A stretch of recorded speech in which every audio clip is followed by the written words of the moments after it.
follow me when the sky starts to change. Yeah, we won't be afraid. We'll never be the same again.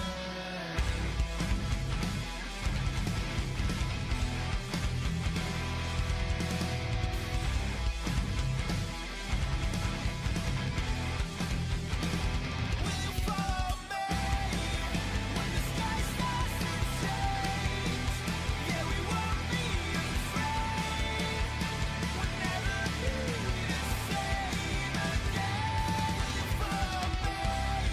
We won't leave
Screaming from your soul.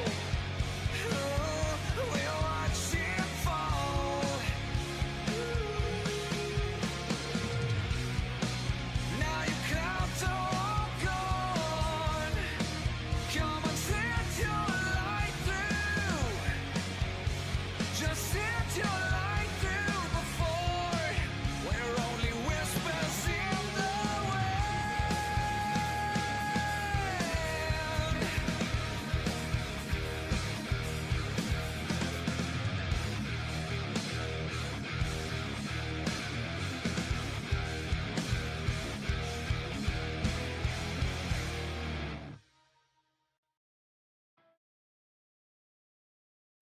Hello, all you weebs, and welcome to Grappling with the Week, the show that brings you the hottest news and highlights from the steamy kitchens of NXT to the gritty, fast paced action of AEW. We talk about it all and give you a big discussion piece to truly satisfy that hunger of wrestling content. Brought to you, of course, by Animal We Studios and hosted by your Weebs of the Ring. We're going to stomp a mud hole into this week, 1 foot at a time. Ladies and gentlemen, hopefully you're having a good day out there. It is your reigning, defending, undisputed heavyweight champion of the world, Whawkins here, being your guide this week for our show, where we talk about all the news, big highlights that happened throughout the week, whether it was Raw, SmackDown, WWE, NXT, AEW, New Japan, TNA, any of those things, any indies maybe. Hey, we're going to shout them out. We're going to talk about them and yeah, just kind of chill and have a good time. Yeah, it's been a Thursday. I'm not gonna lie. I'm not gonna lie, everybody. It's kind of been a day for me. So we're gonna get through the show. We're gonna talk about a few things. We're gonna have some fun and all that. But of course, I'm not alone in this endeavor. I've got the genius of the mat right here. Drop this box to help us process everything that has been going on during this very contract heavy week that we've had when it comes to like wrestling news and all that. But of course, as always, drop. How you doing tonight? I'm doing pretty good, and I do agree with you when it comes to a lot of the contract news because all I've been seeing on my timeline is either contracts expiring, contract extensions, so and so coming over to the company soon, which I know you probably know what I'm referring to when I do that. So it's Yep. like there's a lot of really just a lot of things I saw this week, and of course Andrade is another name that's been floating around. I was unaware of what transpired there, but at the same time, it was one of the questions that I was thinking of in the top of my head, and obviously we'll dive a little bit more into it once we get there. But it's like one of the things I thought of is like he was with WWE not that long ago, so the fact that he left like that fast, I mean, it made me wonder how long was the contract? Was it like a trial and error kind of thing where he wanted to see how it was since he came back, and then after that he decided to, should I stay? Should I do this? Should I do that? But I don't really know what's going on with him. There's just a lot of that's basically, I feel like, to me is going to be like the most we'll probably talk about, like a major talking point, because we typically have, our things where we shed some thoughts on a few things, but I know for sure when it comes to stuff like that, that's gonna be some conversation for sure.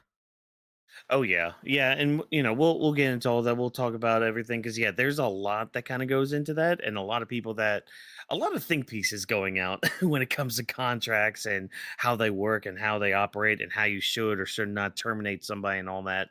So yeah, we'll talk about that here in just a moment, folks. But of course, as always, we start our nights off, our weeks off with this show with a little bit of small talk, and our small talk section, of course, is known as the Turnbuckle Tidbits. So when you're dealing with the vast world of professional wrestling, it's good to warm up your mind, your body, your soul, and just joining us in the team as we go through some of the things, some of the highlights this past week from any other promotions we watched, or if we went to an indie event, or any other thing that we wanted to share that we had experienced throughout the week. So, drop. I'm gonna start with you. How was your week when it comes to like consuming wrestling? How was NXT? If you were able to catch some of that, anything that you wanted to highlight from any shows or podcasts you listened to, go ahead, lay it on us. So there was a few interviews I did want to check out. Like I saw the EO Sky interview come out with Yes. I will eventually tackle that. Like, there's days where I really want to sit down and watch a couple of these things, but I really need to wait until that slot opens, because I could look at it and be like, maybe I could, kill some time and do that, but then other things come up, but I don't get to it right away. But it's on YouTube, it's on podcast services for a reason, so you can get to it whenever you do. And luckily, using Opera GX on my computer, I don't have to worry about ads. It just looks at YouTube, it recognizes the ad, just skips it right away, doesn't even give it any seconds at all. So I do apologize for some people out there that are trying to gain some ad revenue here. I mean, you're not gonna gain that for me through the Opera GX, unfortunately, unless I'm using a different browser, like I'm using Firefox today. But I will say that I am going to be checking that out for sure, because I'm very curious, and she seems very comfortable. I heard that she has this feud with Cookie Dough.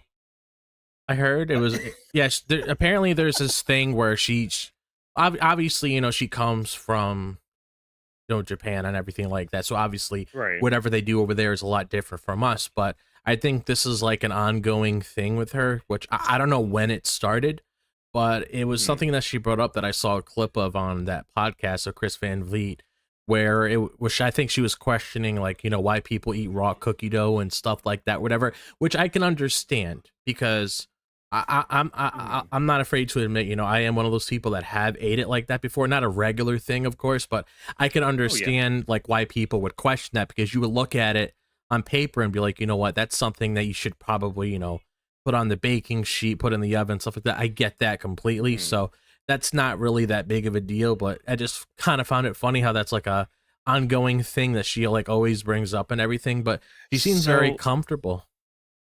So I'm gonna comment on that cookie dough thing, because I've been one of those people that would eat it from like the container and all that. It depends on the cookie dough you get, because sometimes they like come in this box and they're like the individual ones. So they're like this. I'm trying to see if I have anything around here. Like they might be maybe like this small or something. But like, yeah, that's the thing. They're like bite size and all that. They're really good like that, like frozen like that, because they just kind of melts in your mouth a little bit. Um, so I understand the people that are for just eating raw cookie dough like that, but it is a little weird, I will admit. But it just depends on the cookie dough you get, because if it's again like the singles like that, that's fine. But if it's like ones that are like in the tube, might have to question your life choices then. Yeah, I definitely get that, like 100%. But she seemed very comfortable. She was, speaking some good English there and everything. So kind of nice to see her be in her own little realm, having a interview and stuff, because it's just not things I typically see. Because he typically has those things for like an hour or so. So it's pretty cool that he was able to sit down with her for a while and talk about a bunch of things. But I'll try to get to that while I can. And then another thing I probably will bring up for my little highlight of the week is that Tatum Paxley is the #1 contender for the women's NXT title. I will bring that up. I didn't quite catch the show because I knew it was taped, so I got spoiled on things online. But this is like the major thing that really stuck out to me. It's like, you know what? I'll, get some insight on this, see what happened. But basically, the whole story here is that there was a battle royal to determine the #1 contender for the NXT Women's Championship, which it's a common trend that tends to happen at NXT, where sometimes you got proper feuds set up, sometimes you got to do these battle royals in order to determine a #1 contender. And I can get behind a good battle royal every once in a while, but sometimes when you use that as like get out of jail for free card, that sort of thing, if you're playing Monopoly, you just try to figure out some easy booking or whatever. Sometimes it could be a little iffy where you can't be a little bit creative. It's like, oh, just throw a whole bunch of people in there, whatever. But with NXT, I'll give it a pass. But with her like having the opportunity, it's cool and everything. But the way that I'm seeing everything laid out, you have this whole thing where she's with Sean Spears' group. I forgot the name of the group on the top of my head, but she's very, I guess she's friends in quotations. I don't really know how to interpret it, but she's like has this thing going on of Izzy Dame there. And Lyra has been frequently on TV there, trying to get close to her. And basically, like, the whole message between both of their relationship is that you can see Lyra as the true friend, somebody that actually cares about Tatum. And then there's Izzy trying to manipulate Tatum, looking at her like, oh yeah, I can get into her head. She's very vulnerable, and I can persuade her to do anything. And ever since Lyra's presence has been there, it kind of seems like she's not really liking it. She's not really liking how things are going since one of her old friends decides to show up and give her support and everything. So to me, it tells me whenever she has this match at Halloween Havoc, would it be cool for her to win? Sure, because I'm not against the element of surprise, giving someone the opportunity to do something, because she hasn't really won a title at all. So, I mean, she's been in NXT for a while. It'd be cool if she did. But I feel like the way that the story is being mapped out is that Izzy's probably gonna end up screwing her over in that moment when she goes up to get that title. Yeah. And then that's when things are gonna head south from there, which kind of seems like the story that they're telling with like the whole jealous friend. It's kind of hard to call her a jealous friend because she doesn't really seem to care about her, but I guess Lyra's just getting in her way of her little evil plans of whatever she's trying to do. But that was the one thing I did want to bring up there. Hoping for the best for her, but things aren't looking too good just based on that little storyline that they're doing. Yeah. It seems like the story seems to be like, okay, I'm gonna just like, it just seems like she's gonna be using Tatum in a way, Yeah. but what way that is, not really sure. Like, the WWE really likes to do that manipulation storyline at times, so we'll have to see, I guess, how that plays out. I don't remember the last time Tatum went for a singles title, so Yeah. that's good on her then for getting that opportunity. I mean, I would love for her to win. I don't know if you saw this. Apparently, JC Jane did get a bit of an injury on these NXT house Oh shows yeah, going yeah, on. yeah, yeah, yeah. I did see that. That's actually a good point. I Yeah, actually forgot so about that. so there could be a possibility. I mean, I'm just gonna throw it out there. They could just hot shot the title off of her, just depending on the injury. Yeah, that's And true. I mean, that could be where the story leads with this whole Izzy Dame thing. Yeah, that's true. I can Yeah. definitely see something like that for sure. hmm Yeah, but it just depends on the nature of JC's injury and all that. So, which I didn't really look too into. I'm sorry, folks. Don't have that on the docket tonight. Kind of let that one slip by, but it's fine. It's fine. It's all good. But was there anything else you wanted to highlight from the week? That's probably it. That's the one major Okay. thing I wanted to bring up, and then the EO Sky interview that I'll eventually check out. Hmm. Yeah, I saw a couple snippets from it, so it looked like a good one. So hopefully it is when you check it out. So we'll go on to my little tidbits here. So I didn't really watch Dynamite all the way. I watched the highlights on YouTube. So thank you AEW for at least putting that up, because it was a 3 hour show. They ended up doing both Dynamite and Collision at the same time. So good on you for that. But not gonna lie, folks, especially for a go home show, did not seem like I missed too much. Not much really, I guess, to highlight. I mean, not Swerve. I almost said Swerve for a second. Moxley and Darby Allen are still having their I Quit match, so they had some build for all that and everything.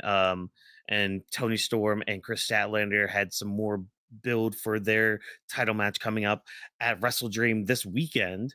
So great, awesome. I think the one story I'm very much hooked on again is Hangman and Samoa Joe, because like the story with that is, hey, Hangman's apparently never beaten Joe before, so this is his moment to kind of do that towards a former AEW world champion. So we'll see how he goes with that. But like, yeah, sorry, folks, didn't really see much of AEW this week. Kind of been tuning out of AEW a little bit lately. So I'm gonna try to tune in here in the next couple weeks and all that. But I do want to mention, so the other day, just yesterday actually, tickets went on sale for John Cena's final match, his retirement match happening in December 12th at Saturday Night's Main Event in Washington, D.C. And your boy, your world champion was able to get in and get a ticket for the show. So I'll be going there in DC. I'll be in there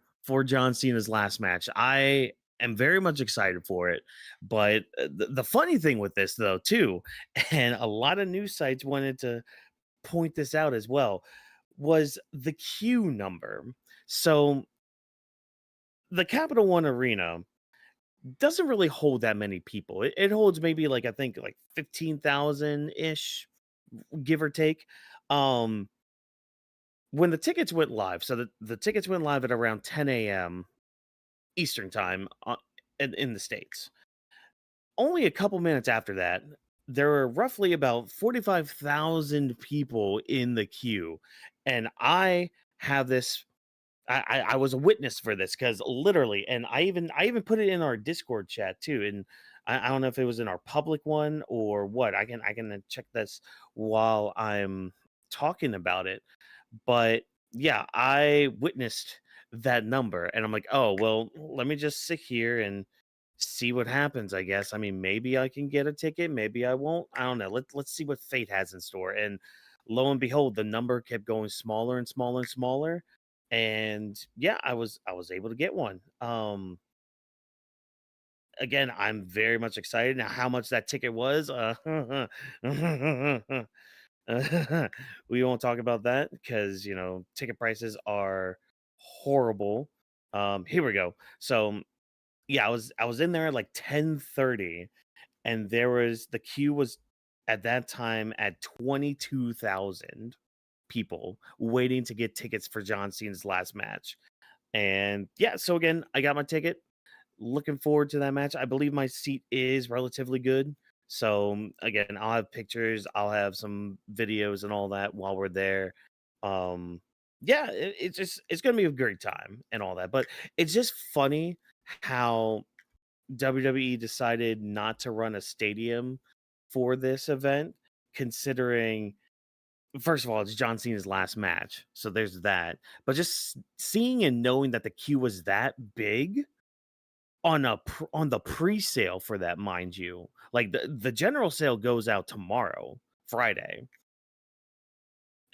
The pre-sale was already sold out within that hour with over 40K people in there. And I had some issues with Ticketmaster too. Like there was this one seat I saw, it was like it was for $400. I'll say that much. It was for 400, and I'm like, ooh, that's actually not too bad. And I tried to do it, but Ticketmaster kept screwing me over. They were like, oh, you got to unselect aisle seats. I'm like, I didn't select that.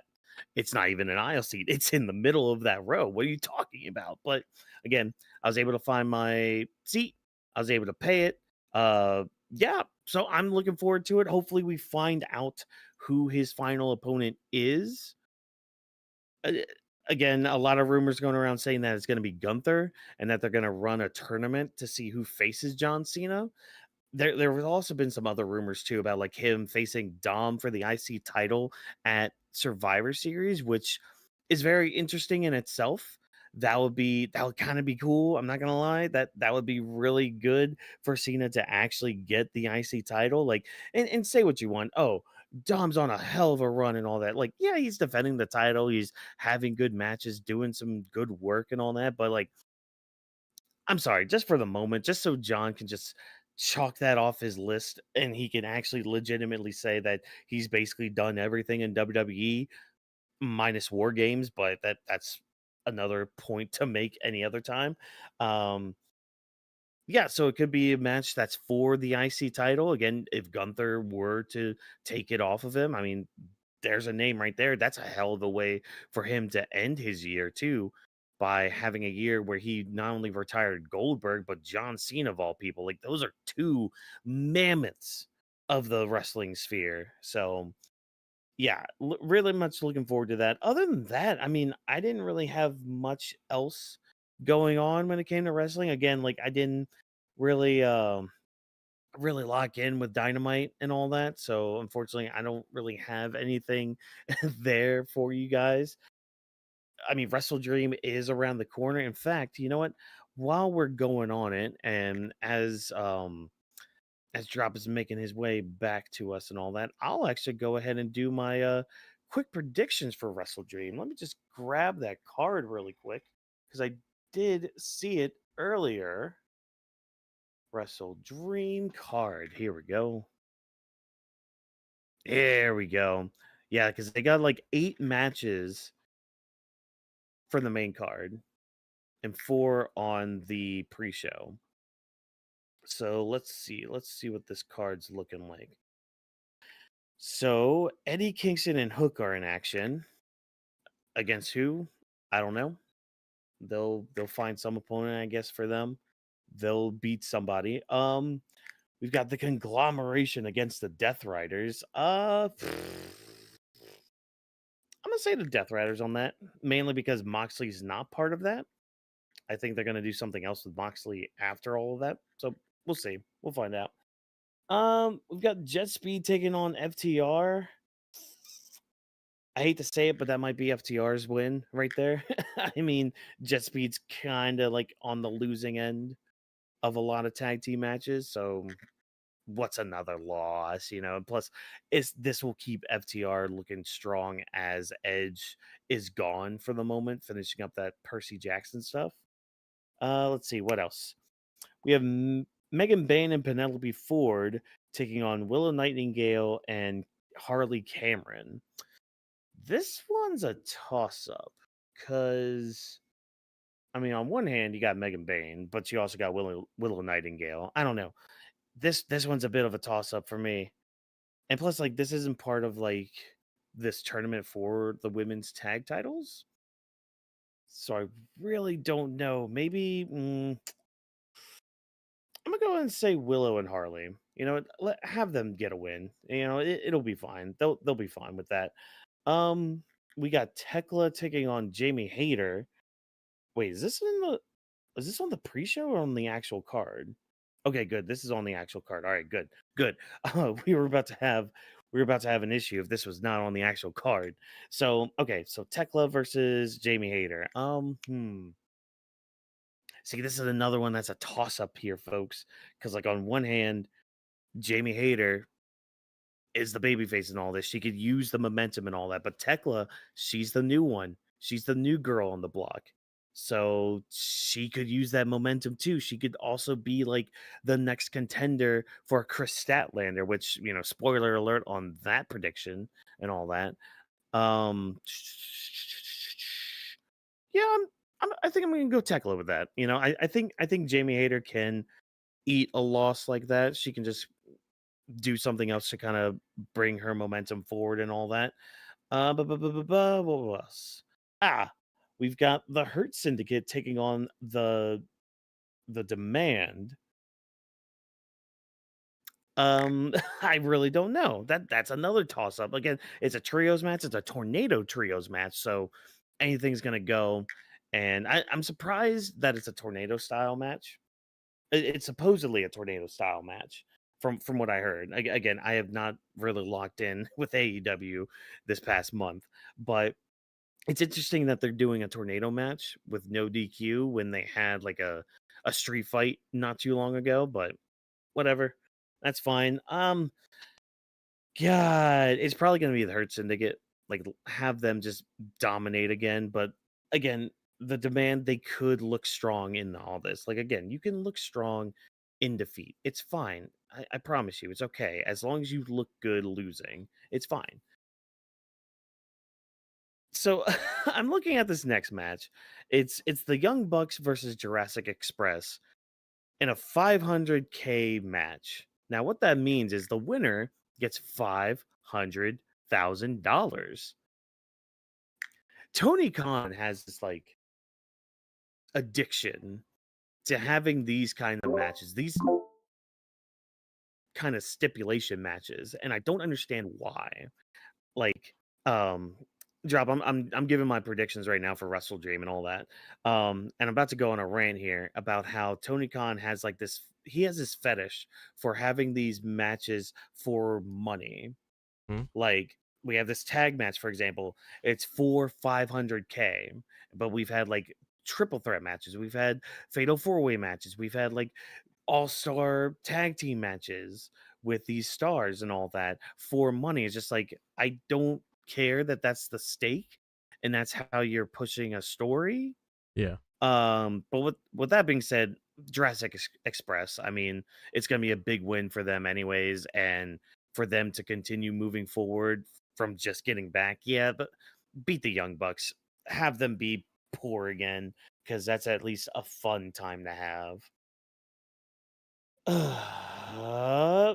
Kyle Fletcher taking on Mark Briscoe for the TNT Championship. It's going to be Kyle Fletcher. He's going to continue his forward momentum into superstardom. The AEW World Tag Team Championships are on the line. Brodito taking on Takeshita, a very brand new IWGP World Heavyweight Champion, Takeshita, mind you, and Kazuchika Okada.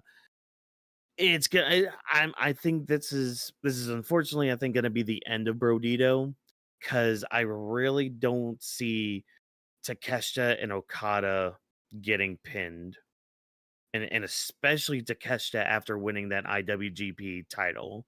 Like I just can't see it right now. So I'm gonna go with Brodito losing again. Unfortunate because they are a fun team, but that's besides the point. Darby Allin versus John Moxley in an I Quit match. This is going to be hard to watch. I'm just going to throw that out there right now. This is going to be the one match where it's just like you might have to look away for a bit. It's got to be Darby Allin though. I mean, they keep using the whole Mount Everest climb to boost Darby Allin up. Yeah, this is it. Like this has to be it, I think, between these two. I mean, because again, like it's kind of hard to see either one of these two saying I quit, but out of the two, I can see it being Moxley. Then we have Chris Statlander defending her newly won AEW Women's World Championship against Toni Storm. It should be Chris Statlander. I think she's gonna keep that belt for a little bit longer, not too much longer, but just a little bit longer and all that. And having that nice definitive win, like one-on-one against the former champion who didn't even get pinned. Or no, she did. Never mind. Yeah.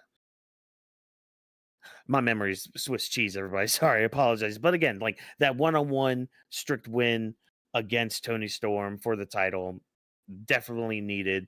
And plus Toni Storm, she can easily bounce back from it. I mean, again, they're getting women's tag team championships. She's got a little team going on with Mina. I think she's injured right now, but I think it's like a minor injury, so she should be back in time for that. So have her do that, legitimize those titles for a bit. Cool, neat, awesome. And then of course your main event, Hangman versus Samoa Joe. It's going to be probably one of my favorite matches that night, and it's going to be Hangman retaining. I don't see him losing the title anytime soon. But Drop, do you plan on watching Wrestle Dream and any match that you're looking forward to with it? Probably not. I mean, I can. I have a hard time catching like some of these things like over the weekend and everything. If I do see it, it's probably like something that comes across like Twitter or whatever, but really the only time. Yeah. Yeah, I mean, again, I'm gonna try to watch it, but like I was telling chat, kind of been tuned out with AEW, but they'll probably grasp me with the big show anyways, like they usually do. So that's enough of our wrestling turnbuckle tidbits and all that. We're gonna get right on ahead into our greater wrestling media. This is the segment that is used for speaking on news, rumors, and big topics with a dose of opinions to really get the conversations going. And as always, we're going to start with our injury corner, which we have a few things to kind of go through here. I think the big one here, though, is Seth Rollins' injury. So Seth Rollins ended up getting a shoulder injury from, shoot, what was the event we literally just had an event. Oh my God. Why am I blanking? What was the event we just had with Oh, Crown WWE? Jewel. Crown Jewel. Thank you. We just had Crown Jewel, and Seth suffered a shoulder injury from that, and he was pulled from this Japan tour. There's rumors that like he might be out past WrestleMania. What are your thoughts on all this? Yeah, this is pretty interesting considering that he's the centerpiece of everything. So it's definitely interesting time for all of this to happen. Obviously, we can't really prevent things like this happening, but there definitely seem to be a lot of things that they probably want to pull off in the future. I mean, the whole thing with Braun Breaker on Monday was more than likely going to be a thing that we saw probably sometime next year, not this early. So I'm very curious to see how much of the card is going to change surrounding Seth Rollins with his injury, because I feel like not only him is affecting the card, they probably have to maneuver a lot of things, because one person could really affect a lot of things on the card itself, at least when it comes to the division that he's in. Like, I'm just very curious to see what's going to come out of this, really, because you got him, the WrestleMania 42 main event that we talked about, that we don't really know what it is at this point anymore, because we thought it was going to be him and Sammy. Obviously, that's not the case. Sammy's on a different show. He has the US title. Kind of feel counterproductive if that were to shift to him anyway, considering the guy who gave him shit is out. Okay. So I don't really know Okay. what we're gonna do with the Mania 240 Mania 42 main event, because this injury could go as long as what's going on with Liv Morgan. She's been out for a bit. And I remember last time we Mhm. had like a shoulder type injury that's like a good 7 months or so. So he's gonna be out for a while. Yeah, and I remember when we were talking about this, I believe on Monday, they were like people were talking about, oh, we're hoping that it's just like an arm break, like he just broke his arm because hey, then he'll only be out until December, so that's fine. They could write something, write him off just for a little bit, if it's just a December thing, or he could work through it. Again, depending on the injury and all that. But like they were afraid if it was a shoulder injury and how much worse that's gonna be. And well, it seems like it's gonna be a shoulder injury and all that. And yeah, a lot of things with like, especially the timetable too. Like I looked at this, and I mean, this report, this came from Dave Meltzer at Wrestling Observer, where he was just like, well, it looks like he's going to need surgery on the shoulder, which already that sucks because not only do you have to take time to get the surgery, but you have to take a lot of time to rehab from the surgery and all that. But Hmm. continue on with this quote, and that's pretty much it. The story that I got was that he was going to have surgery as soon as possible. That was from a couple days ago, and everything else, I haven't heard anything as far as what they're going to do with the heavyweight title. But if he has surgery, he's going to be out for a long time, probably past Mania. And like you said, you had mentioned Liv Morgan. Um, yeah, she's going to be gone for a bit. She was gone for a bit too. Like, hell, she's probably not going to be back till January. And when was her injury? Like, that was June, like late June, early July, because it was right before Evolution. Um, and yeah, we're sitting here in October. That's like I believe it was like middle of June or whatever. So that's already like 4 months out of a 6 to 8 month rehab that she'll have to go through and all that. And so Seth's kind of in the same boat. Like 6 months from now, that's what? That's past April. That's like middle of April, which is WrestleMania. So like he would literally be like on the day of, which isn't the first time he's done that. I'm pretty sure that like his feud with Triple H was kind of the same way, where Yeah. he was rehabbing a little bit up until WrestleMania. Like he wasn't cleared until like the day of, I think it was. So it's not the first time that Seth's had to do this and everything. But I hope for the best. I What do you think they're gonna do with the world title? Like what any thoughts that you have that they could do with it? Um, I mean, it seems like they're teasing something with Braun Breaker, but I don't want to say it's too soon, but I also wouldn't really want it right now. Hmm. Is it? I don't know. I just feel like now there's like a big void there. It's like, okay, we know one of the end goals was to have Braun Breaker have the title, but I don't know if I want to get it this soon. Yeah. Especially when you have Like stuff going on with Punk right now too. You still need to finish that story. We don't even really know what's gonna go on with that, because he is getting his match at the Saturday night's main event. And he's on the poster and everything. mhm, So it's like I don't really know. Like it's really hard to predict what they're gonna do in times like this. yeah. I know one thing I saw floating around was they could always do like another number one contenders match where it could be like Jay versus LA Knight. Yeah. since they were part of that triple threat that CM Punk was in. So they could have a number one contenders match as well. Winner of that faces Punk, and the winner of that, becomes world heavyweight champion. Somebody mentioned, oh, we'll run LA Knight versus CM Punk because they've already got something kind of layered right now when it comes between the two. So that could be a good feud going into Saturday night's main event. You could also run Jay versus CM Punk because there have been some issues with them just in recent memory too. Yeah. So they could always go that route. They could go they could go a tournament route. They could always do that. They could host hell, they haven't had a men's battle royal in a while on the main roster. You could always do one of those just to name a number one contender, like at least give other people a chance instead of just being like, all right, you two guys go after it and all that.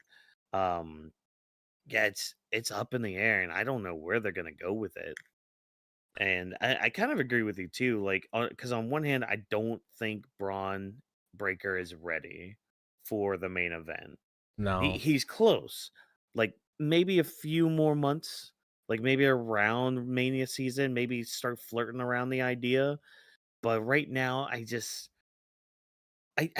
don't think he would really like fill that hole that was left by Seth. No.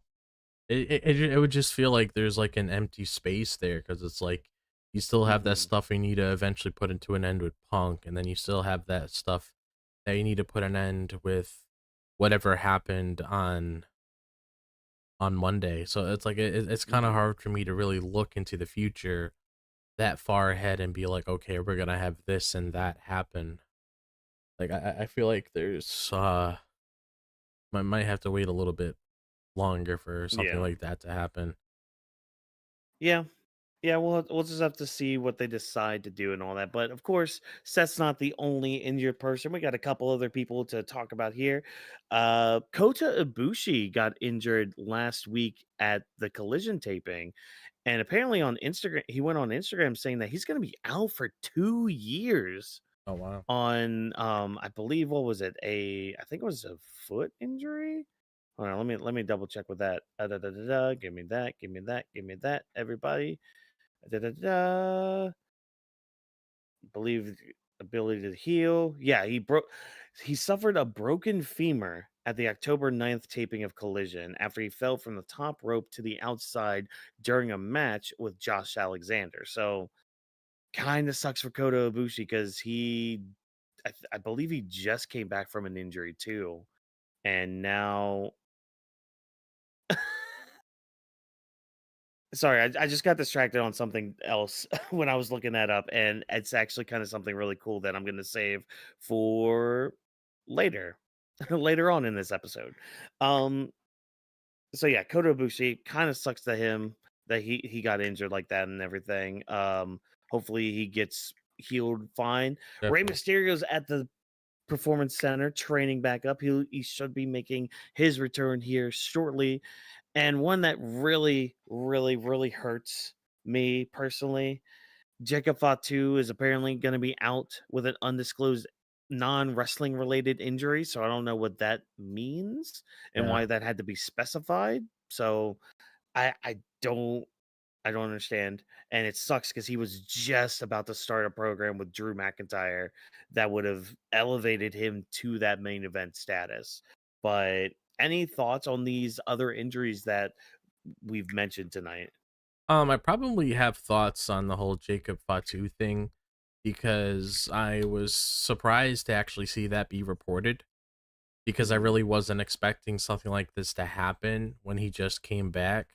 Because, like you said, things were getting put into motion. He was starting this feud with Drew and everything.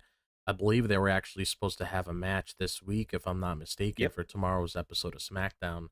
So it just really throws me off guard and makes me think, like, okay, what was going to be going on with that feud and how was it going to, help him out when it comes to his momentum and everything moving forward, but we won't really know. And I'm really hoping it's not for long. I'm hoping he has a speedy Mhm. recovery, but I did see a lot of people online mention this and I do agree with them.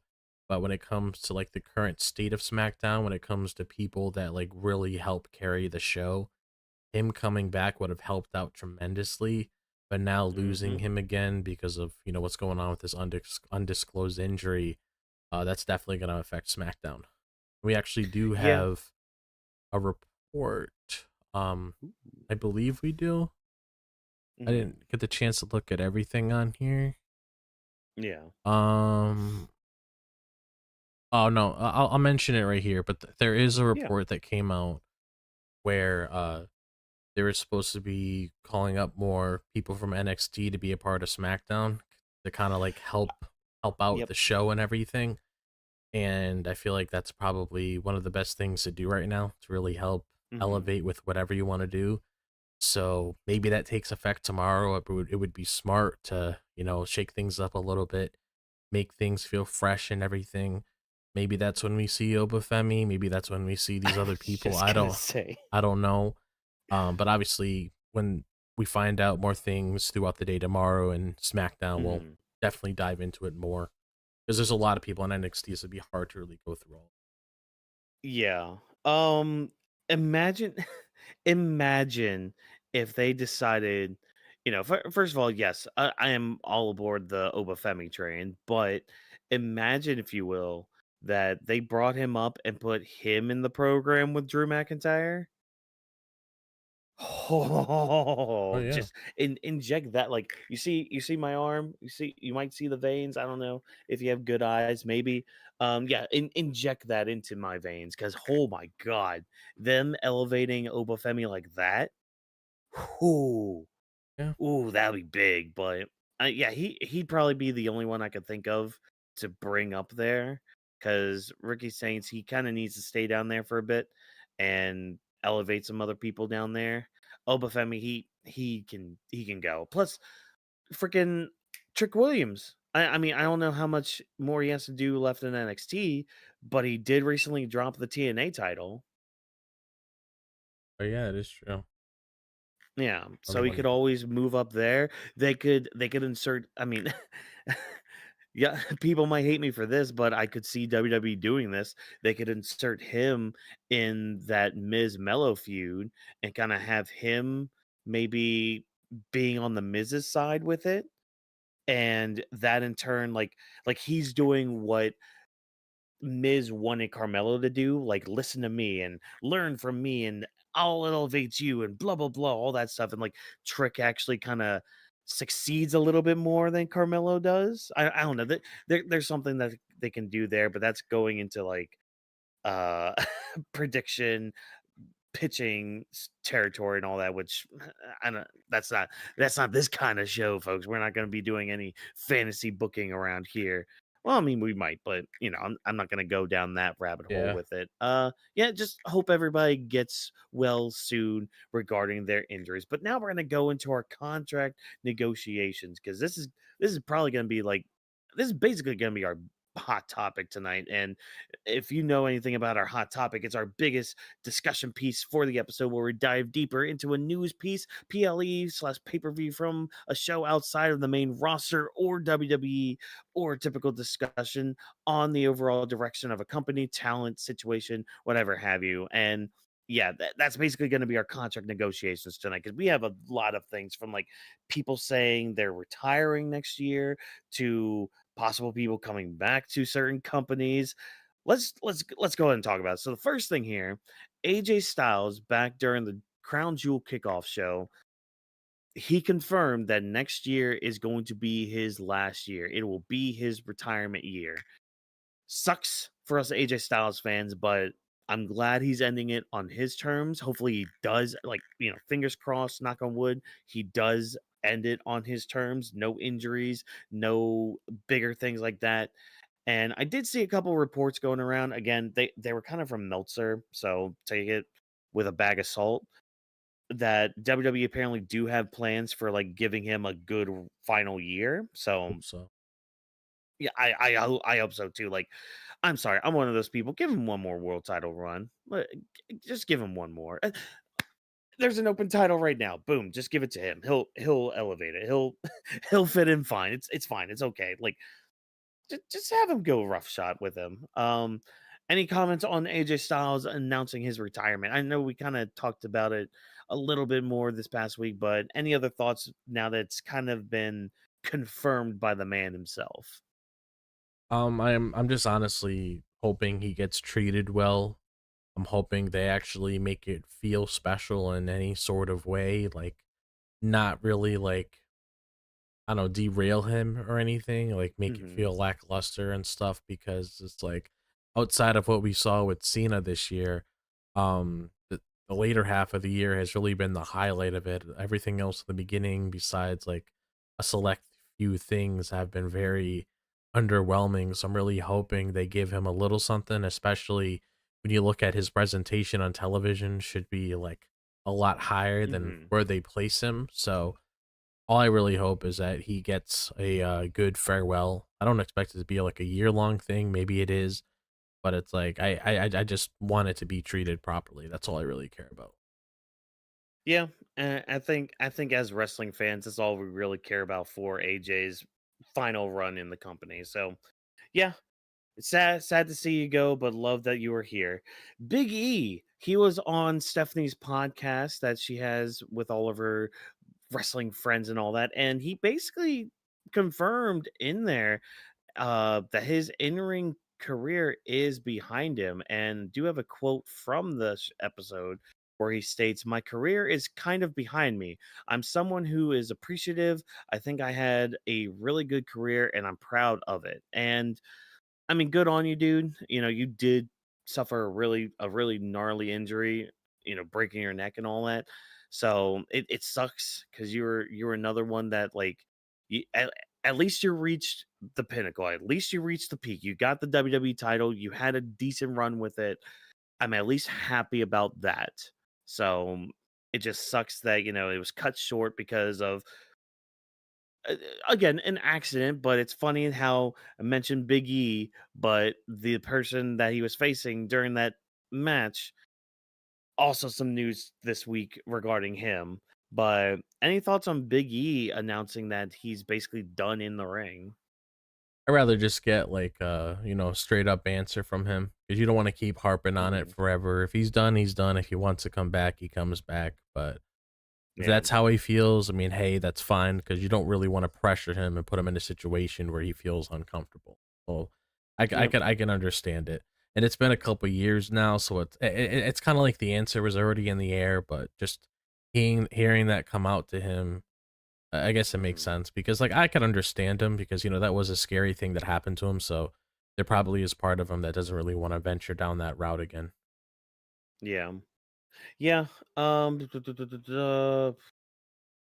Yeah, and plus, never say never in wrestling Yeah. because Edge came back, Daniel Bryan came back for a while. Like, never say never. Paige came back too for a bit. So, never say never in the world of professional wrestling. And speaking of never saying never and never retiring, Chris Jericho. So, he hasn't been seen on AEW TV for a while now. And there have been rumors and speculations that, hey, he might be WWE bound again. And that just continues to go on as Mr. Davey Boy Meltzer with his Wrestling Observer Radio had stated that Chris Jericho may be coming back to the company. There are people in WWE that are believing, and this is a quote from Meltzer himself. So again, bag of salt, truckload of salt with it. People in WWE believe that he's coming to WWE. For what that's worth, we'll see. It's up to him. Now, a lot of people are kind of leaning on the fact that his cruise coming up in January, I believe it is, that got announced. And some of the names on there, there's almost no AEW names going on his cruise this time Oh around. wow, like, who's on there? Yeah. Yeah. Oh yeah, who was on there? I know I saw Jeff Hardy. So I know I saw Jeff Hardy. I Yeah. saw Paige on there or Soraya. There was a couple other names too, I think. Chris Jericho. Okay, no, that didn't bring up my search. But anyways, that's besides the point. Not gonna waste our time with that. Yeah, Yes. but that's just the thing. Like, not a lot of, if any, AEW names were going on his cruise. But what's your interest level in seeing Chris Jericho in WWE? in 2025 or 2026. I mean, I can't say I'm entirely against it because I was so used to him over here. Like he kind of felt like more like himself over here when he did his little Mhm. sticks with like Kevin Owens and the rest of the stuff that he was doing. Like he's always been a WWE guy to me, even though he was with AEW ever since the very beginning. But I mean, I'm not entirely against it if he's going to Mhm. have maybe a similar gimmick of what he did before, whatever. I'm just very curious to see like what brings him over here because he's another guy that said a lot of stuff about AEW, you know, getting ahead in the ratings, doing Mhm. this and that with the opposing company. So very curious to see as to why he's coming over because that's a big name regardless how you feel about him now. That's a big name leaving the Yeah. company and coming over here, and he's one of the very he's one of the soldiers from the very beginning. You got Cody Rhodes, now he's over here. You got Jade Cargill, now she's over here. You got Chris Jericho now come over. Now he's over here. Ricky Saints, all these other people, Ryan Mhm. May. Now they're all over here now. Not saying they're at the same status as like a Cody Rhodes or a Chris Jericho or anything, but those were some names that you thought were probably going to be there forever, but because of what happened in the past and issues that obviously happened, I'm just very curious to see what's going to be going on with that because this is like outside of Dave's support. Mhm. I can just see it because there hasn't really been any clear indication, any signs of him returning to AEW programming. So if he does come back, I want to know exactly like why he is there for and what he's gonna do. Yeah. I mean, part of it could. I mean, it's kind of vain and kind of speaks to his ego as well. Part of it could just be the Hall of Fame, Yeah, that's like wanting to be inducted. There's that. I mean, WWE is a hot product right now. Say what we want about the quality, it is very mainstream right now. Like it is the company. So there's also that little aspect to kind of think about. So, I mean, I don't know if he yeah, because that's the thing with Jericho. He at least experiments and at least tries to make things go over and tries to reinvent himself on multiple occasions. So I at least applaud him for at least trying different things. Whether they land or stick, uh, that's besides the point and all that, but he at least tries. And that's always something I commend for anybody to do is at least try, and then I'll at least give you a chance. I'll at least give you that shot to entertain me, if you will. But I'm actually gonna let you drop talk to us about this next one because we had a lot of not only NXT talent get released this past week, but also some WWE ID talent as well. So, yeah. Drop, I kind of want you to lead us on this one about these NXT releases, mainly like Wes Lee being released from NXT. So go ahead and tell us what's been going on. Yeah, so there was reports within the week itself talking about these releases from the company, and Wesley was one I was very surprised to see because he's a really good talent. He's very good in the ring. A lot of people are really big fans of his matches whenever he's placed into whatever it is. So when I was looking at the report and I saw him, I'm like, wow, it's like really, out of all people, yet again, he'll bounce on his feet, he'll find something out. But he was with the company for like 5 years or so. So it's just crazy to see something like that happen. And then you have Stevie Turner, which, isn't as, I guess, doesn't really bother me as much as Wesley. But at the same time, she was around during the NXT UK back in 2021. And then she was also the general manager for Evolve that comes out on Tubi every Wednesday. And they just had her doing her own little stick over there. But then they got rid of her. And then another one was Lance Anoa'i, which we reported on the show before, where he was supposed to be here. He was signed to WWE. Nothing happened with him. Can't really say much because we didn't really see anything to begin with, but I'm pretty sure he'll figure things out with whatever he goes. And then you got other names like Draco Knox, Jin Tala, Hayes, Jamerson, Summer Sorrell, and Braden BJ Ray, which I always made memes about online, and Jamar Hmm. Hampton. And those are a mix of the ID talents, and then there was the LFG talents.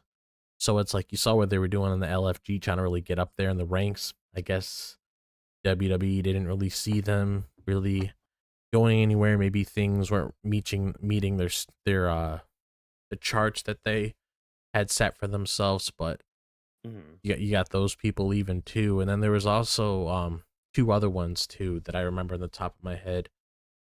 That was Kylie Ray, and I know with her, she's currently pregnant, so she probably wouldn't be wrestling for a bit. So I mean, Hmm. this just gives her time to just focus on herself and her family moving forward. And then there's Zeta Steel, which I was surprised about because it seems like things are working out very well for her on Evolved, and a lot of people are really behind her. A lot of people really care about her, but she decided to not renew her current contract with the whole ID thing, and she decided to walk away and all that. So Hmm. that one surprised me. I really wanted to see if she were to ever go on an NXT and main roster just to see how charismatic she is, how that would mix well with other people on the company. But again, she's been an indie girl for a while. This basically is just them getting people from the indies and have them do a little trial run. So the whole ID thing really wasn't meant to be there forever. It was just, okay, I'm with Yeah. this company. I'm still doing my stuff on the indie scene and everything, trying to get my name out of there. But it is unfortunate seeing some of these names leave, but I'm pretty sure they'll bounce back. They'll go to different companies, maybe a TNA, AW, wherever they want. Maybe they want to go Hmm. do some stuff in New Japan or whatever. Like I already know I saw BJ Ray trying to hit up Tony Khan on Twitter and everything, so we obviously know Yeah. where his head is with everything like that. But yeah, it's unfortunate, but I Yeah. feel like Do you? Mhm. Sorry. I don't know. That's basically it. Yeah. Now, I was going to ask, do you see this as being kind of the end of the ID program? Because, like, the biggest thing with the ID program, from what I remember, is that when a superstars or a wrestler's contract was up with whatever promotion they were in, that WWE would get first bid. Like that was the whole big crux with it and all that. So with them kind of getting rid of these contracts, these ID contracts and all that, do you kind of see an end of that system and just seeing that as just a failed attempt at whatever they're trying to do with it? uh yeah, I mean, it's definitely possible because it's like what really happened with what we saw so far. Nothing really Mhm. nothing really felt different. Everything felt the same for the most part. It didn't really seem like it really progressed anything anyway, so could very well be the end of that. Have Yeah. to wait and see.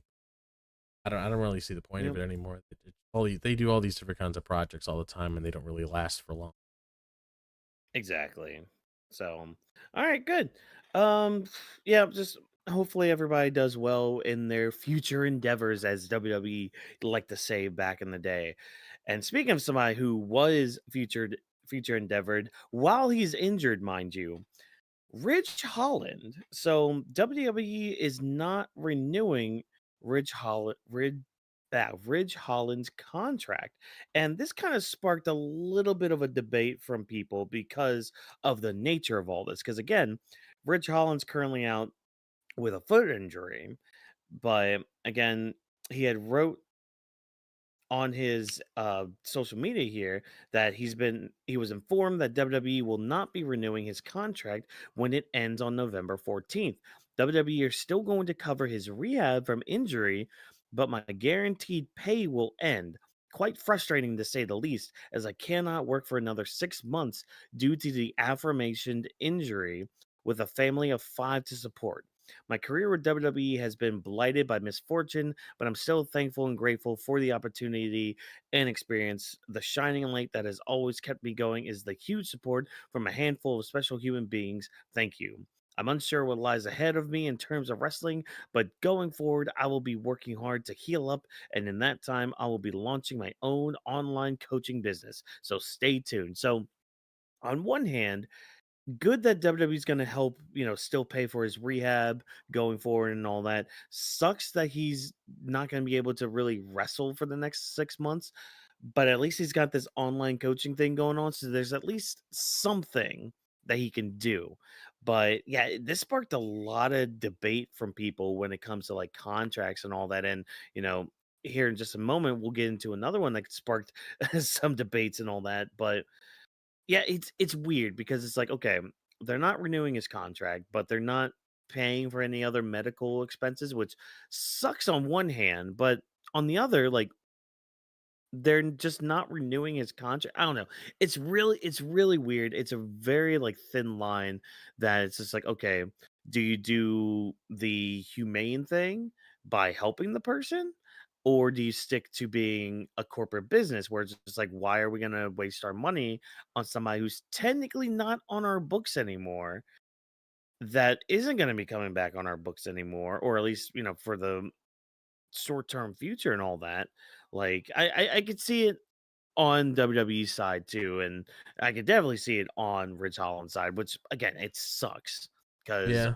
medical bills are not fun to pay. But drop. What do you think about this situation, dealing with Ridge Holland and his contract situation, and just like the overall nature of WWE? Because like this isn't the first time that they've done this, where they've released somebody while they're injured. I mean, hell, when you were mentioning the ID talent, I mean, Kylie Ray is pregnant right now. Like Yeah. she's having to deal with those medical expenses, you know, and she was let go from that ID contract. So what are your thoughts on just this whole Ridge Holland situation and WWE's nature in releasing people in this way? I mean, it is unfortunate that when people are injured, things like this happen. But yet again, we did see it recently with what's his name? Like one of the good brothers. We did see that recently. He was out with an injury. Hmm. Same thing happened to him. I mean, the way I really see it though, is like if you're not really using somebody, just give them the notice so they can find work elsewhere, give them whatever money they need at that point that came out of the rest Yeah. of their contract, and then whenever they recover, whenever they're able to get their feet wet again, if they choose to go into the business they once were in, then obviously continue doing that.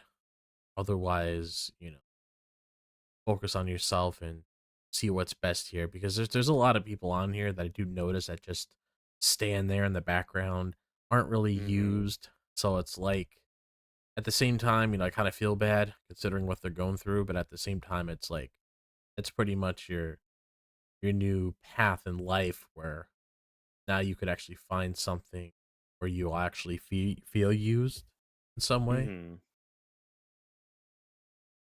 Yeah, it just kind of sucks with the nature of it, and I know for my own experience, actually. So fun fact, everybody, I used to work for Amazon for like how long did I work for that? It was like about 2 or 3 months I worked with Amazon, and there's a reason I only worked for them for that long as a driver, because I got injured on the job, and they didn't cover any of it. Yeah. I was out for like 2 weeks with what was it? It was a broken ankle because some people on their porch left some stuff and it tripped me over and I broke my ankle and all that. So it's just like, oh great. Now I have to be off of this and all that. And yeah, they didn't pay for anything. And I'm like, guys, I'm injured. I got injured on the job. Why aren't you helping me with this? And they're like, oh, well, it's not covered. I'm like, I was out of work for like at least 2 weeks. That's at least one paycheck. And you're saying I'm not going to get paid for that? Like, come on, man. So I get it on that aspect of it, but yeah, it's a very tough situation because we're not in that spot in the corporate world where it's like, oh yeah, it's because of this rule and this regulation, blah blah blah, this loophole and all that. So we can only just go off of what we know as people and all that. But when it comes to loopholes, sounds like somebody tried to work with one when they got kicked out of their contract. So WWE ended up issuing a letter to AEW regarding Andrade's 90-day non-compete clause. So this quote's coming from Observer Radio. So again, Salt, whatever. Man, apologies, folks. I don't often like to use the Observer for sources and all that, but Yeah. sometimes they are good for some things. But when it comes to this, they reported about WWE sending this letter to AEW, which stated, here's what I heard. I don't know what's going on with Andrade. And this is Dave Meltzer speaking. But I was told that he's not hurt because he's been off of AEW TV for a bit. He didn't get himself fired. Apparently, something is up involving his WWE non compete. I was given the impression it could be something that could be resolved quickly, or it could be something that might not be resolved for a while, but it's something related to the non compete. When he was fired, remember, we were told they, WWE, didn't care. Oh, excuse me. This is Brian Alvarez speaking on Observer Radio. That is what I've been hearing was WWE sent a letter and they, AEW, obviously didn't know. AEW obviously believed that there was no non-compete. There were people who talked to people in WWE who also believed there was no non-compete, but WWE apparently, that's the story that they said he can't do them for 90 days.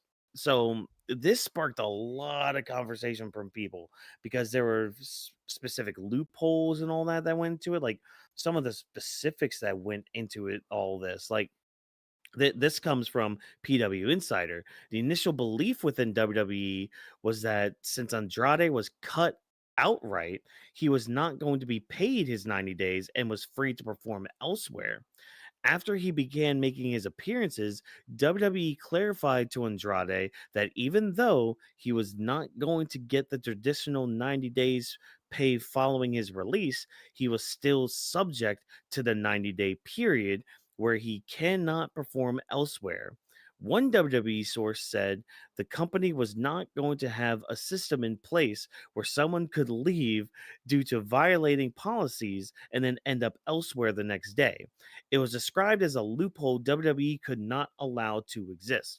So, Drop, what's your immediate thoughts with all this? Because like this is kind of messed up in a way. Because it's like, okay, they fire him for something, but they continue to punish him afterwards, where he basically can't get work for 3 months and all that, which very much sucks in this kind of industry because what are you going to do for 90 days not getting paid? Like Yeah. they took away his 90-day pay, which apparently they get on top of getting released and all that, which I didn't know that aspect of it. Yeah. So that's at least something now to know when people get released from WWE that they have like that extra pay for that time. But yeah, what are your thoughts on all this? Like, and especially like something we found out later where like I guess people didn't know or weren't told. I don't know. It's really it's a weird situation.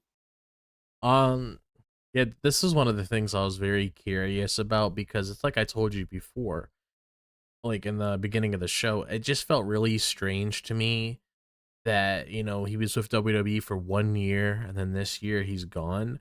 So I felt like there Mhm. was like something weird about that where it's like there's no way the contract was that long and then he decided to just walk elsewhere, or it just felt really awkward with me the way that everything was like mapped out and everything.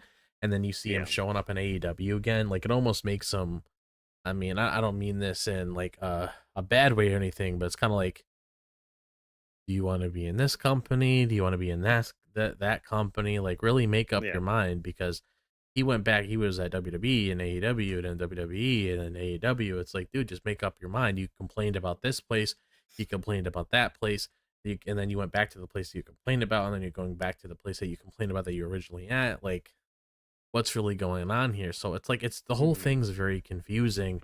And I mean, if you do violate something like that, and I've seen people on there, look right for things like that to happen. Like, yeah, I agree with that, but Yeah. something definitely felt fishy the way that he was handling things. So it's kind of like you Mhm. can't get away with it. You're gonna have to own up to what you did, Yeah. because even if it Yeah. was like a regular thing, a lot of the things that we have seen with people getting released, or whatever, it's usually for NXT, it's like a 30 days. For other wrestlers, it's Mhm. like 3 months. So you would expect just straight off the bat that would be the thing. Yeah. Yeah, you would think that, and like, yeah, there have been other instances, I believe, because I remember some things where it's just like, okay, they let their contract out, like die out and all that. They didn't resign, so like once the contract was up, they didn't have the 90 days, so they could actually like start something right then because they just let their contract run and all that.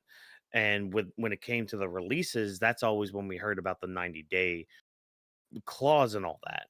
But with Andrade's situation, it was weird because like the contract was terminated, which in my mind, when I hear the word terminated, that just means it's gone. That means like it's null and void and all that. And again, I'm not really too versed when it comes to like the legality of contracts like in the pro wrestling sphere. But like again, I hear the word terminate and it's just like, okay, well, that just means null and void then. It's basically a voided out check then.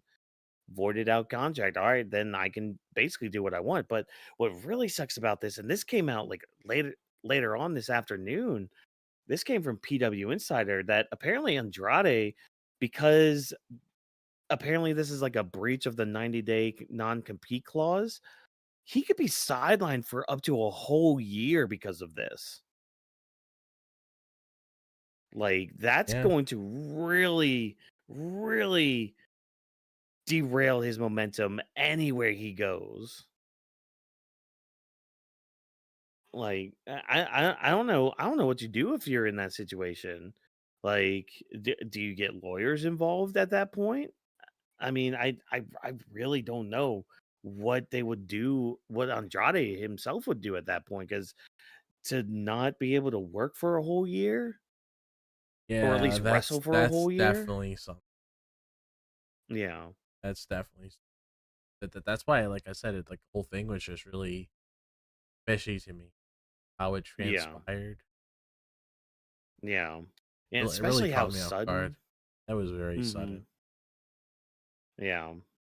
Yeah, it was just really weird, folks. Just I don't know where that could have gone and all that. But of course, the last one that I am just super, super, super excited for. And we had talked about this a couple times this week, but it was made official thanks to bodyslam.net telling us this on the 14th, which was Tuesday, I believe, because some stars have been getting their old themes back, like Kyrie Sane, like now I'm blanking on the other ones. Oh, Street Profits, like Shinsuke Shinsuke, Nakamura, like yeah, they were getting their old themes back. Shinsuke. And we found out on Oh, Tuesday, Def Rebel are apparently on their final contract with WWE, but it is uncertain when it expires. I wanna know when so I can celebrate, because like, WWE are already looking at outside artists and all that. good. I wanna know when. I wanna know when they're gone, and I want the start of the new people now. Yeah. Oh, man.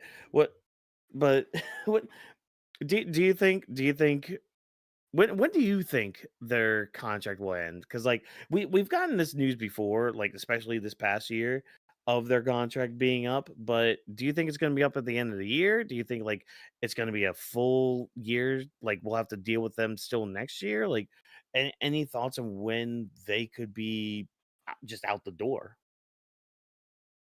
Honestly, I feel like things are definitely in motion because at least right now, because you can see like a lot of people getting their theme songs. Before, when we got that report, we didn't really see that. So it's like Mm, you got Shinsuke Nakamura getting his OG NXT theme. You got Kairi Sane getting her OG NXT theme.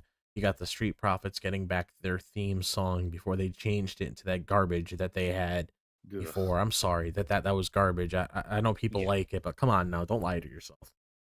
And Who? so it's They like, must be a bot. yeah, Like, exactly. what? So it's like I feel like it's definitely in motion because we can physically see it on the television. So if I had Yeah. to take a guess, maybe I don't know, definitely towards the end of this year. Maybe Hmm. sometime in November, December, something along the lines of that for sure. Yeah. But that's just really good because I mean, we clearly don't need it. And if that's the case, Nope.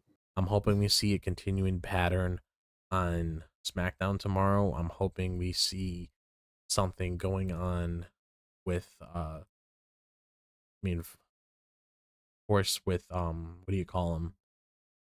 Judgment Day on Monday Night Raw. Like, get rid of that Oh yeah. trash theme. Oh, Like, just get just rid just of it. fix just fix everything. Like, Yeah. I don't understand. And like these weird little remixes of songs didn't need to be changed. Like, I don't really like Roxanne's new theme song either. I don't either. So it's like, Yeah. get rid of that. Like, theme that she had before was the remix of her OG song, and it was, and I was okay with that because it fit her heel persona. Because the other one she Hmm. had was like more cheerful and stuff like that with the kind of rhythm that it had going on with it. So I didn't necessarily mind that, but they just like, let's just say this, Watkins. Hopefully by Royal Rumble next year, we'll know who's coming out. God, I hope so. I keep thinking Just back to that whole thing with Seth Rollins, like trying to figure out who's coming who out. was that? Yeah. Yeah, Oh, man. wait. Yeah, it'll I be forgot. great. There's another there's two people. I remember I saw part of that report with Drew McIntyre and Sami Zayn. And not Sami Zayn, what's it? Sheamus. Sheamus. Yeah. See, I saw okay. Sami Zayn in the chat. That's why I said that. Oh yeah, I figured. I figured. Yeah, I saw that too. I'm just like, oh, neat. Um, Drew, your music's fine unless you're gonna get something more badass than what you've already got. Then keep your music, dude. It's fine. Everybody wants like the old music from him, and I'm just like, I get it because the song is good, but it's not the same Drew McIntyre though. I'm sorry. Like this is just a different Drew. Yeah. Like it wouldn't fit. I'm sorry. It just wouldn't fit. But and that's just me. So yeah, and then Sheamus definitely needs it. Like that's somebody who should go back to an old theme. Like that was again just stupid why they went with something else. I don't understand why they did. But that's it with all the contract news that we're going to talk about tonight. We got a couple other news stories that we're going to end the night with. First and foremost, we had this report from Fightful regarding AEW. So, AEW has reportedly discussed opening a training facility earlier this year, but decided to scrap the plans due to the expected cost for an expanded facility. And to continue on with this, it's been revealed that the company does have a building with a ring that is available for talent to train, but there had been talks to expand this in a bigger location. So this to me just screams, okay, AEW is trying to get their own like performance center kind of thing, or at least Yeah. somewhere where everybody can train and they could kind of hone their talent a little bit other than either being on the road or everybody being separate and all that. So kind of good on AEW on their part to like have a centralized location for their training because then they can actually kind of mold the product more instead of just like everybody kind of doing their own thing to okay, here's the process for AEW. Like kind of having everybody on the same page. Again, kind of like how WWE has it where like they and I mean, people have their complaints about the style and all that, but everybody is at least on the same page of how to do things, where to do things, when to do things, and just like the overall training that they go under. So, yeah. any thoughts on AEW having their own performance center? That's cool. I mean, it's definitely something that would be useful for them for sure, so they're not just hopping onto the thing right Hmm. away. Yeah, Oh, yeah. I'm glad they're at least putting some sort of thought into it. So good on them with that. But something else that's really cool too that I saw as well. So talking with ABC 57, AEW's Ruby Soho and Angelo Parker are opening a board game cafe called Victory Roll, and it opens on Thursday in Indiana, which it's today actually. So it's actually open today in Indiana. So if you're in the what was that? Misha Mishawaka, Indiana.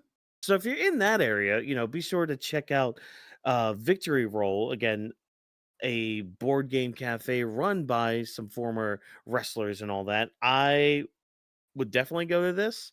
Um, I just to play a couple games and all that with people and everything. But hey, you can talk to Ruby Soho and all that, kind of pick her brain a little bit and see how she's enjoyed different companies and everything. So I think this is pretty cool. I love seeing wrestlers who when they're kind of I'm not saying that she's on her way out because last I remember she was pregnant, unless that's already happened. Again, time is a construct of human perception and all that. So, but I'm just glad that they're able to do something outside of the wrestling yeah, sphere. she had that baby, Uh, right? did they? I think so. Okay, so she's probably just healing from all that. But I mean, she could come back to the company. I don't know. That'd be great if she did because she is a good talent. But I don't know. It's just really cool, and especially something like a board game cafe because those are really kind of cool. But what are your thoughts on this? Pretty cool. I mean, never heard of it before, but it's a pretty interesting concept. I'll say that for sure. Hmm. Yeah. Do you see her possibly coming back to AEW, or do you think she'll probably just kind of hang up the boots and say, "Hey, I'm just gonna focus on this, everybody." I could see that. Yeah. Yeah, I can too. I can too. So, yeah, so moving right along with all this stuff cuz hey, some of you people out there are very good people. You're normal, you're nice, you're not rude or anything. You stand in line at the McDonald's and all that to get your food.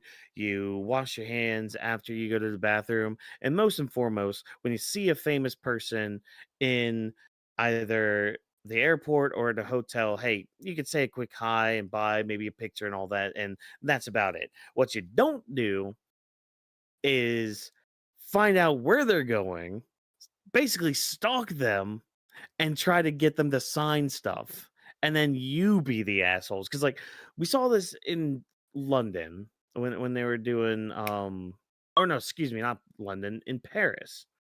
When they were doing Clash in Paris, where Sheamus was bombarded by people, Rhea Ripley couldn't get into her Uber and all that.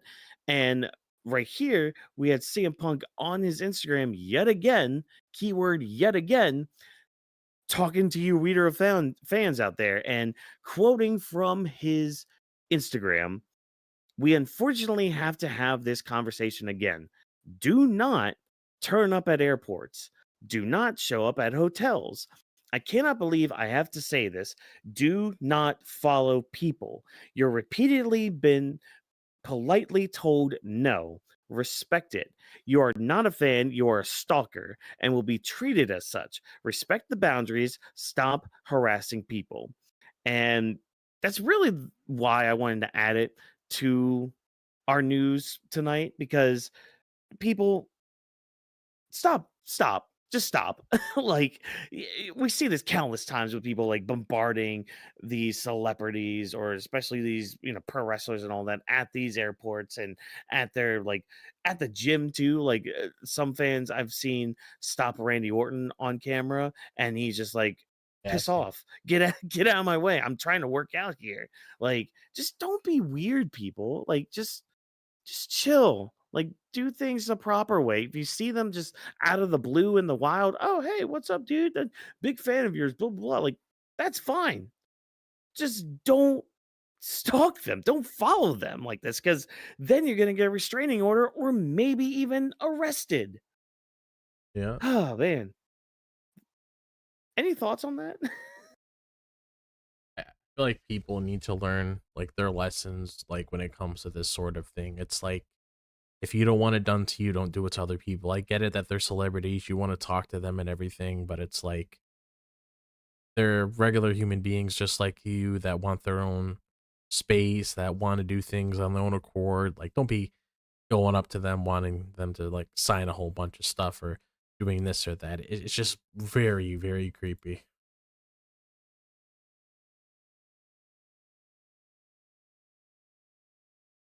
That's for sure. Hmm.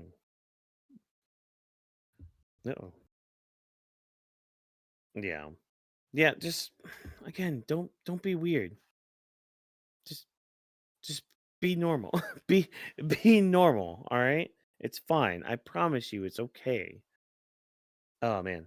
Sorry, I don't know if I've frozen or if you've frozen because you're frozen on my side. Be normal, all right? Okay, now. Okay, we're good. We're Yeah, good. we're good. All right. Cool. Sorry, folks. A little bit of technical issue right there. Had to look at and all that. But yeah, so again, be normal, be reasonable, be good. Blah, blah, blah, blah. The Rock, though, he's not been good. Nah, he has not been, because he decided to say some stuff while he was on a podcast the other day. So he was talking with New Heights Show, and The Rock opens up about how much influence he has on John Cena's retirement tour creative. And this is quoting from The Rock. I have a tiny bit of influence in the booking of it, but it really is whoever John wants to have as his final opponent, really what it comes down to. It's not me, Nick Khan, or Triple H. That guy's earned it. And you know what? The best part about John is he comes as advertised. Who you think he is, that's who he is. And he's a good dude. And I love that guy. Rock, just stop. Just, No, no, we don't need that. no. No, because we saw what happened when you had any influence on his retirement tour. You almost ruined it. Like, hell, 2/3 of the year, 2/3 of John Cena's retirement year was kind of ruined by The Rock. Yeah. I'd rather him just stay out of it completely and give it to a younger Yeah, guy or someone that really needs it. We don't need The Rock. yeah. Let Triple H cook, you Yeah. know? Doing a pretty good Let job Triple these H cook. best 3 shows. Mm-hmm. And I mean, I didn't even put this news article up either, but because apparently Triple H hasn't been at shows lately, mainly because people are saying, "Oh, he's trying to get into the political sphere and all that," which okay, fine, whatever, but like it's kind of noticeable now, and like having that little bit of information and then thinking back to the past few weeks of the weekly product, I'm like, okay, you know what? Things are starting to kind of make sense on why a lot of these shows, mainly SmackDown, have been kind of ass. Yeah. It's because the game hasn't been there. Mm, but I think that's enough time I'm giving the Rock. A Rock again, just stay away. Just Yeah. sit there in He's on already your taken little away desk, Vash from the shows. right? Like he keeps stealing Vash away from us. I don't understand why. Like, is he trying to make another freaking not Shazam movie? Trying to make another Black Adam movie? Trying to Probably. use Vash as your cameraman? Probably. Oh, see, now I'm picturing Vash trying to keep up with Black Adam, like with a big old camera. Oh my god.